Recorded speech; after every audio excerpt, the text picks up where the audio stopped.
नमस्कार, समाचार दृष्टि में आपका स्वागत है। हिमाचल प्रदेश के जिला सिरमौर में बसे हिमाचल निर्माता डॉक्टर वाई एस परमार के गृह कस्बा सराहां का ऐतिहासिक सिरगुल तालाब अपनी मार्मिक दशा पर रो रहा है। सराहां कस्बे के बीचों बीच बने इस ऐतिहासिक तालाब में पानी अब ना के बराबर ही बचा है, जिस कारण इस तालाब में आकर्षण का केंद्र रही रंग बिरंगी मछलियां पिछले 2 हफ्तों से दम तोड़ रही हैं। अब आलम यह है कि इन मछलियों के मरने से तालाब के आसपास सड़ान फैलने लगी है।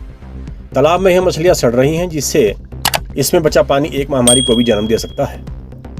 सर, एक तो ना तो प्रशासन कोई सही से काम कर रहा है, ना ही गांव के लोग जो बोलते हैं कि हमारा जोड़ है, हम इसकी मेंटेनेंस के जवाबदार भी हैं और यूज़ करने के जवाबदार भी। यहाँ इतनी मछलियाँ मरी हुई कि यहाँ रहना मुश्किल हो रहा है, इतनी बदबू फैल रही है, कोई लोग इस पर ध्यान नहीं दे रहा और ना ही सही से कोई काम कर पा रहा है। बिल्कुल सर, तालाब में पानी भरा हो तो इतना अच्छा देखने में लगता है कि ऐतिहासिक चीज़ है यहाँ की। है यहाँ के बुजुर्ग, हमारे को तो चलो 40 साल हमारी भी उम्र होगी, जो बुजुर्ग लोग वो भी कहते हैं कि हमने कभी ऐसा नहीं देखा कि ये खाली हुआ हो।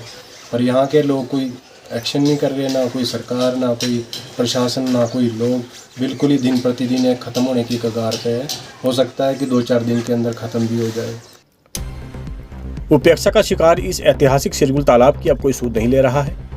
हालांकि इस तालाब से पानी का पूरा सराहां कस्बा और गांव भवन निर्माण और खेतीबाड़ी की सिंचाई के लिए इस्तेमाल करता है, लेकिन इस ऐतिहासिक धरोहर से पानी जरूर धड़ल्ले से लिया जा रहा है, परंतु इस तालाब में आश्रित ये बेजुबान मछलियां पानी कम होने से दम तोड़ रही हैं। अब तक क्विंटलों मछलियां मर चुकी हैं, जिससे इसमें बचा पानी पूरी तरह से दूषित होने से यह पशुओं के लिए भी पीने योग्य नहीं बचा है। इस बार स्थानीय प्रशासन और पंचायत प्रशासन को भी सूचित किया गया है, बावजूद कोई कार्यवाही अभी तक नजर नहीं आई है। तालाब में मरी यह मछलियां पूरी तरह सड़ चुकी हैं। इससे साफ होता है कि स्वच्छ भारत की परिकल्पना का यहाँ किस तरह निर्वहन किया जा रहा है। उधर इस बारे एसडीएम डॉक्टर संजीव धीमान से बात की गई तो उन्होंने कहा कि देखिए, ये बात मेरे ध्यान में पहले भी आई थी और मैंने तहसीलदार को निर्देश जारी कर दिए हैं कि वो देखें, वस्तु स्थिति से वहाँ पर जाकर बात भी करें। एक्चुअली लोग क्या कर रहे हैं कि वो अपनी मोटर्स लगा कर पानी सिंचाई के लिए या मकानों के निर्माण के लिए ले जा रहे हैं, और वो ये नहीं देख रहे हैं कि उनके इस कृत्य से बाकी जो प्राणी हैं, मछलियाँ हैं तालाब में, उन पर क्या बीत रही है।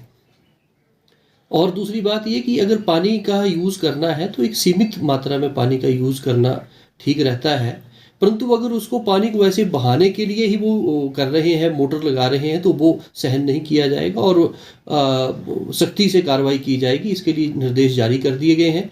अब किसी भी तरह की मोटर जो है वो उसके ऊपर पाबंदी लगा दी जाएगी और 1 महीने तक, जब तक बरसात नहीं होती तब तक पानी जो है वो, क्योंकि पानी बहुत कम बचा है, 10% पानी बचा है, तो अब जो है वो पानी जो है वो उसमें से अलाउ नहीं किया जाएगा। इसके लिए तहसीलदार को निर्देश जारी कर दिए हैं और सभी लोगों के साथ बैठकर बातचीत भी की जाएगी और उनको इस बारे में अवगत भी करवाया जाएगा और समझाया भी जाएगा कि ये पानी का रिसोर्स अगर आपका है तो ये नेचर का भी है और नेचर में पलने वाले प्राणियों का भी है, तो उन प्राणियों की रक्षा करना हम सबका दायित्व है। तो इसलिए इस पानी का अब जो है वो जब तक बरसात नहीं होती तब तक उपयोग ना करें। सर, जैसे पहले भी यहाँ पर एक पहले कमेटी फ्रेम कराई गई थी और बाकायदा आपके ऑफिस में आकर के बातचीत हुई थी। उसमें पहले समय निर्धारित किया गया था गांव के लोगों द्वारा बैठ करके, क्योंकि उनको भी फसलों के लिए पानी चाहिए होता था, तो उसके लिए प्रशासन द्वारा यहाँ ये कहा गया था कि 1 घंटे सुबह और 1 घंटा शाम जो है वो पानी को यूज़ कर सकते हैं। लेकिन अब ये स्थिति यहाँ थोड़ी बिगड़ गई, उसकी वजह से जो है वो तालाब जो है इस टाइम बिल्कुल सूख चुका है। आपका कहने का तो 10% है, मैं समझता हूँ कि 5% पानी भी अभी उसमें बाकी नहीं है। देखिए, इसमें मैं जैसे कह रहा था कि हम किसी की आवश्यकता को पूरी कर सकते हैं, उसके लालच को पूरा नहीं कर सकते। नीड को हम पूरा कर सकते, ग्रीड को पूरा नहीं कर सकते। तो अब तो ग्रीड के ऊपर बात आ गई। लोग जो है वो पानी को बहाने के लिए ऊपर आ गए हैं कि रात को मोटर लगा दी और उसको पता ही नहीं है कि किस चीज़ की सिंचाई कर रहे हैं, वो खेतों की सिंचाई कर रहे हैं कि वो नदी नालों की सिंचाई कर रहे हैं। तो इस बारे में जो है वो कड़े स्टेप्स जो है वो हम लोगों को लेने पड़ेंगे और स्थानीय पंचायत को भी निर्देश जारी हम कर रहे हैं कि वे भी इस मामले को गंभीरता से लें, क्योंकि ये जो कार्य है ये पंचायत स्तर का कार्य है और पंचायत के निहित कृत्यों का ये कार्य है और उनके जो रिस्पॉन्सिबिलिटी है उसके अंतर्गत ये आता है।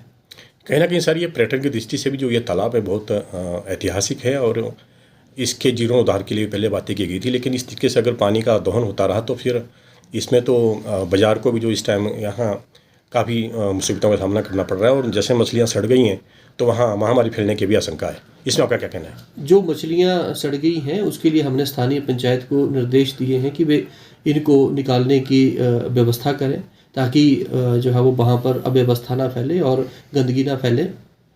और दूसरा ये कि जहाँ तक इसके पर्यटन की दृष्टि से संभावनाएं हैं वो भी उसके ऊपर भी गंभीरता से विचार किया जाएगा और ये ध्यान रखा जाएगा कि ये जो पानी का निकासी है प्रॉपर रूप से रेगुलेट हो और पंचायत जो है वो इसके ऊपर पूर्ण रूप से अंकुश लगाए और प्रॉपर एक कमेटी बनाकर उसका निरीक्षण भी समय समय पर करें।